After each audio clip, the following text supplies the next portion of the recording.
ICC T20 ലോകകപ്പിൽ കിരീടമുയർത്തി ലോകത്തിന്റെ നെറുകയിൽ നിന്നിരുന്ന ഇന്ത്യൻ ക്രിക്കറ്റ് ടീം ഇന്ന് ആർക്കും തോൽപ്പിക്കാവുന്ന ഒരു ദുരന്തമായി മാറിയിരിക്കുകയാണ്. ഏതാനും മാസങ്ങൾ കൊണ്ട് ഒരു ടീമിന് എങ്ങനെ ഇത്ര വലിയ പതനം സംഭവിക്കാമെന്നതിന്റെ ഏറ്റവും വലിയ ഉദാഹരണമാണ് നമ്മളിപ്പോൾ കണ്ടുകൊണ്ടിരിക്കുന്നതും. കഴിഞ്ഞ മാർച്ചിൽ ലോകകിരീടം ചൂടിയ അതേ ടീം ജൂലൈ പകുതിയാകുമ്പോഴേക്കും തുടർച്ചയായി 2 2020 പരമ്പരകളാണ് കൈവിട്ടിരിക്കുന്നത്. ചരിത്രത്തിൽ ഇന്നേ വരെ ഇന്ത്യയോട് ഒരു ഫോർമാറ്റിലും ജയിച്ചിട്ടില്ലാത്ത അയർലൻഡ് പോലും കഴിഞ്ഞ പരമ്പരയിൽ ഇന്ത്യയെ 0-ന് 2 മത്സരങ്ങൾക്ക് തൂത്തുവാരി. അതിനു പിന്നാലെ ഇതാ ഇംഗ്ലണ്ടിനെതിരെയുള്ള പരമ്പരയിലും വൈറ്റ് വാഷ് എന്ന കടുത്ത നാണക്കേടിന്റെ അരികിലാണ് ടീം ഇന്ത്യ.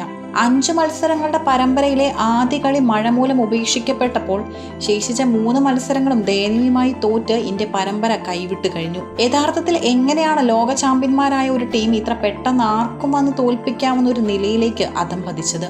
ഈ തകർച്ചയ്ക്ക് പിന്നിലെ കൃത്യമായ കാരണങ്ങൾ പരിശോധിക്കേണ്ടതുണ്ട്. ഇന്ത്യൻ 2020 ടീമിന്റെ ഈ വമ്പൻ വീഴ്ചയ്ക്ക് പിന്നിലെ ഏറ്റവും പ്രധാനപ്പെട്ട കാരണം മുൻ ക്യാപ്റ്റൻ സൂര്യകുമാർ യാദവിനെ നായകസ്ഥാനത്തു നിന്നും ടീമിൽ നിന്നും ഒഴിവാക്കിയതാണ്. ഇന്ത്യയെ ലോക ചാമ്പ്യന്മാരാക്കിയ തൊട്ടടുത്ത പരമ്പരയിൽ തന്നെ അദ്ദേഹത്തെ മാറ്റാൻ കാണിച്ച സെലക്ടർമാരുടെയും BCCIയുടെയും തീരുമാനം വലിയൊരു മണ്ടത്തരമായിരുന്നുവെന്ന് ഇപ്പോൾ തെളിഞ്ഞിരിക്കുകയാണ്. ടീമിലെ മുഴുവൻ കളിക്കാരെയും ഒരുപോലെ കാണുകയും അവരെ മാനസികമായി പിന്തുണയ്ക്കുകയും ചെയ്യുന്ന വളരെ കൂളായൊരു ക്യാപ്റ്റനായിരുന്നു സൂര്യകുമാർ യാദവ്.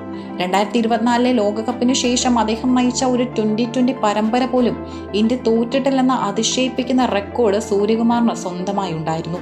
ഇങ്ങനെ ഒരു പെർഫെക്റ്റ് ക്യാപ്റ്റനെ വ്യക്തിഗത ഫോമിന്റെ പേരിൽ മാത്രം മാറ്റി നിർത്തിയത് വൻ അബദ്ധമായി പോയി.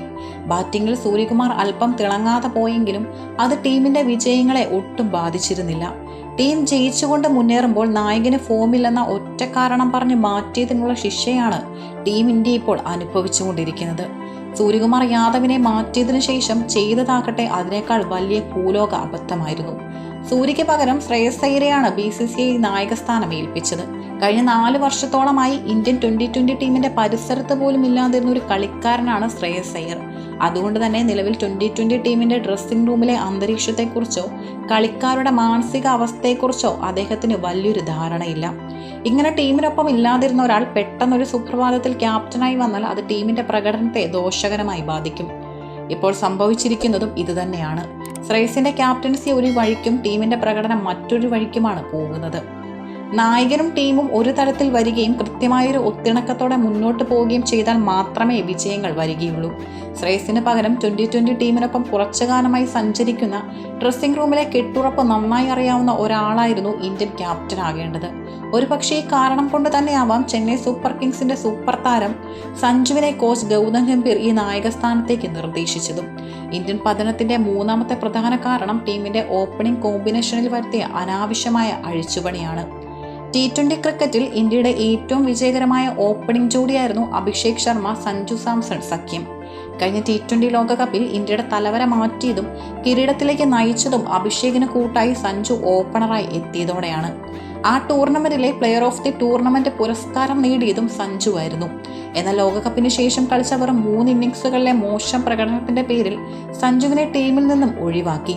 കഴിവ് തെളിയിച്ച ലോകകപ്പിലെ മികച്ച കളിക്കാരനായ ഒരാളെ വെറും 3 ഇന്നിംഗ്സുകൾ കൊണ്ടല്ല അളക്കേണ്ടിയിരുന്നത്. സഞ്ജുവിന് പകരം ടീമിലേക്ക് കൊണ്ടുവന്നതാകട്ടെ 15 വയസ്സ് മാത്രം പ്രായമുള്ള ഇടങ്കയൻ ബാറ്റർ വൈഭവ് സൂര്യവംശിയെ. വൈഭവ് അന്താരാഷ്ട്ര ക്രിക്കറ്റിൽ ഇനിയും ഒന്നും തെളിയിച്ചിട്ടില്ലാത്ത കളിക്കാരനാണ്. കൗമാരക്കാരനായ വൈഭവ് അന്താരാഷ്ട്ര ക്രിക്കറ്റിന്റെ സമ്മർദ്ദങ്ങൾ താങ്ങാൻ ഇനിയും പാകമായിട്ടില്ല എന്നതാണ് യാഥാർത്ഥ്യം. ജൂനിയർ ടീമുകളിലും A ടീമുകളിലും നാട്ടിലും വിദേശത്തുമായി ഒരുപാട് മത്സരങ്ങളിൽ കളിച്ച് സ്വയം തെളിയിച്ചതിനു ശേഷം മാത്രമേ ഇത്തരം കളിക്കാരെ സീനിയർ ടീമിലേക്ക് പരിഗണിക്കാൻ പാടുള്ളൂ. അനാവശ്യമായ പരീക്ഷണങ്ങളും വിജയകരമായ കൂട്ടുകെട്ടുകളും തകർത്തതും വഴി ഇന്ത്യൻ ടീമിന്റെ താളം പൂർണ്ണമായി തെറ്റിയിരിക്കുകയാണ്. ലോക ചാമ്പ്യന്മാരെന്ന തലക്കനത്തോടെ വന്ന് പരീക്ഷണങ്ങൾ നടത്തി നാണം കെട്ട തോൽവികൾ ഏറ്റുവാങ്ങുന്ന ഇന്ത്യൻ ടീം മാനേജ്മെന്റ് ഇനിയെങ്കിലും തെറ്റുകൾ തിരുത്താൻ തയ്യാറാകണം. മുൻ ക്യാപ്റ്റൻ സൂര്യകുമാർ യാദവിനെ തിരികെ കൊണ്ടുവരികയും സഞ്ജുവിനെ പോലുള്ള വിശ്വസ്തരായ മാച്ച് വിന്നർമാർക്ക് ടീമിൽ കൃത്യമായ സ്ഥാനം നൽകുകയും ചെയ്താൽ മാത്രമേ ഇന്ത്യൻ ക്രിക്കറ്റിന് ഈ തകർച്ചയിൽ നിന്നും ഇനി കരകയറാൻ കഴിയുകയുള്ളൂ.